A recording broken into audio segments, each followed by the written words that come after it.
शिक्षण व्यवस्थेचा विचार करताना भारतीय शिक्षण संकल्पनेत शिक्षणाला अनन्यसाधारण महत्त्व देण्यात आले। या संकल्पनेतील एक सहशालेय उपक्रम म्हणून उस्मानाबाद जिल्ह्यातील उमरगा शहरातील श्री महात्मा बसवेश्वर विद्यालयात विद्यार्थ्यांची खरी कमाई उपक्रम राबविण्यात आलाय। पाहूया याबाबतचं सविस्तर वृत्त। रोज सकाळी लवकर उठायचं, चकाचक आंघोळ करायची आणि पटापट शाळेला जायचं। अभ्यासासोबतच मधल्या सुट्टीत कच्च्या जांबा बोरांची मजेत आनंद लुटणारे हे चिमुकले आज खरी कमाई करतायत। कोणी पाणीपुरी विकतय तर कोणी वडापाव, कोणी वेगवेगळ्या फळांचा ज्यूस तर कोणी भजे, चहा आणि सरबत विकतय। आज यांच्या चेहऱ्यावर जणू काही व्यापाऱ्यांचा मुखवटा चढलाय। आज यांना 1 रुपया कमवण्यासाठी काय कसरत करावी लागते हे नक्कीच समजणार। आज याचं पूर्ण श्रेय जातं या महात्मा बसवेश्वर मराठी मायबोली शाळेला आणि त्यातील संस्काराचं बीजारोपण करणारे समस्त शिक्षक वृंद यांना।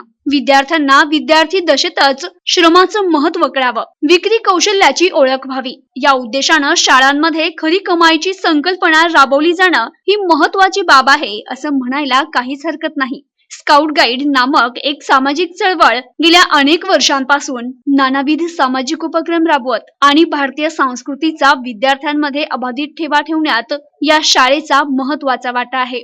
या स्काउट गाईडचे प्रमुख सुमन कुमार, पथक प्रमुख संजय कोथळीकर आणि मुख्याध्यापक नीताजी गायकवाड यांच्या परिश्रमाचं फलित म्हणावं लागेल, जे भविष्यात पूर्णपणे स्वावलंबनाचे धडे हेच विद्यार्थी पूर्ण समाजाला देतील आणि एक सशक्त, स्वावलंबी, निरोगी आणि जागृत देश बनण्यात मोठं बळ भेटणार हे नक्की। खरी कमाई आहे। यात सर्वजण वेगवेगळे पदार्थ बनवून आणलेले आहेत। मी भेळ बनवलेली आहे। तर ह्या चुरमुऱ्याला मला 15 रुपये लागले। त्याला लागणारा मसाला हे 10 रुपयाचा झाला। मी बाबांकडून 60 ते 70 रुपये घेतले आणि त्याच्या दुप्पट तिप्पट पटीनं मला 60 रुपयामध्ये काय काय आणलेस तू? 60 रुपयामध्ये कोथिंबीर, टोमॅटो, कांदा, मसाला, परत हे छोटे छोटे लहान लेकरांना आवडणारे पदार्थ आणलेले आणि यातून मला दुप्पट तिप्पट पटीनं म्हटलं तर 260 रुपयापर्यंत। किती रुपये झाले दाखव बरं। हा एवढे पैसे झालेले आहेत। कसं वाटतंय खरी कमाई करताना, कसं वाटतं, अनुभव काय? मला खरं तर खूप आनंद होतोय, कारण मी घातले 60 रुपये, त्याच्या दुप्पट तिप्पट मला भेटले। यातून मला शाळेचे संस्कारही भेटले आणि स्वयंपाकात आवडही निर्माण झालेली आहे। आता आईला नक्की स्वयंपाकात मदत करणार? हो। आमचे मार्गदर्शक, आमच्या शाळेचे मुख्याध्यापक आदरणीय नेताजीराव गायकवाड सर, आमची सर्व सहकारी, स्काउट गाईड ही जी चळवळ आहे, वर्षभर आम्ही विविध उपक्रम भारत स्काउट गाईडच्या माध्यमातून राबवतो। त्यातलाच हा एक भाग आहे खरी कमाईचा, की विद्यार्थ्यांना ह्याची सुद्धा जाणीव व्हावी की आपण कमाई करायला जर उभा राहिलो तर कुठल्याही गोष्टीमध्ये आपण कमी पडू नयेत।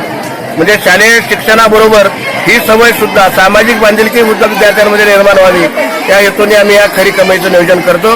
आणि गेल्या 3 वर्षापासून सांगायला मला अभिमान वाटतो की आपल्या गाईडच्या पथकाने सलग 3 वर्ष उस्मानाबाद जिल्ह्याचं पहिलं क्रमांकाचं चषक पटकावलेला आहे।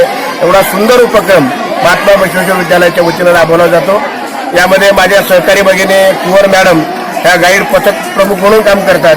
माझे सहकारी सुरेश गायकवाड हे सुद्धा स्काउटचे प्रमुख म्हणून आहेत आणि आमचे मुख्याध्यापक नेताजीराव गायकवाड सर या सर्वांच्या मार्गदर्शनाखाली असे विविध स्टॉल मांडले जातात आणि या स्टॉलमधून जे काही त्यांचा खर्च वजा जाता जे पैसे उरलेले असतात ते आम्ही उस्मानाबाद जिल्हा भारत स्काउट गाईड कार्यालयाला आम्ही जमा करतो। अनुशासन दिनानिमित्त आम्ही या स्काउट गाईडच्या पथकाकडून कमवा आणि शिका योजनेअंतर्गतून आम्ही स्वतःची कमाई याबद्दल हा कार्यक्रम ठेवतो।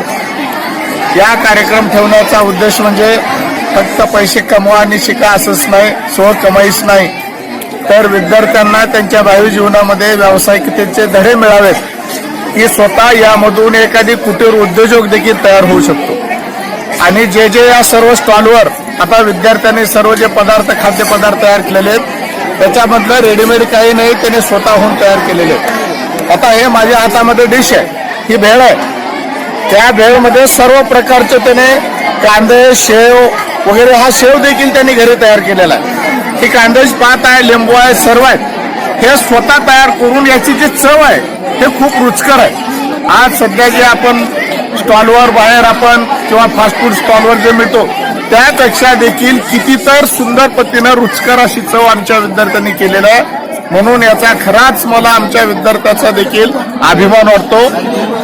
आता जर ही खाल्ली चव तर यामध्ये साधं मीठ देखील कमी नाही, आंबटपणा देखील नाही, अशा स्वरूपाचं रुचकर हे विद्यार्थ्यांनी करून घेतलेलं आहे. यामधून विद्यार्थ्यांना पाककलेचं देखील ज्ञान होतं आणि एखादी मोठा कुटीर उद्योजक होऊन त्यानं स्वतःचा बिझनेस देखील त्याचं भावी काळामध्ये तो करू शकतो, असा या मागचा आमच्या शाळेचा संस्थेचा उदात्त असा दृष्टिकोन आहे. प्रतिनिधी सचिन बिद्री, NTV न्यूज मराठी, उमरगा, उस्मानाबाद.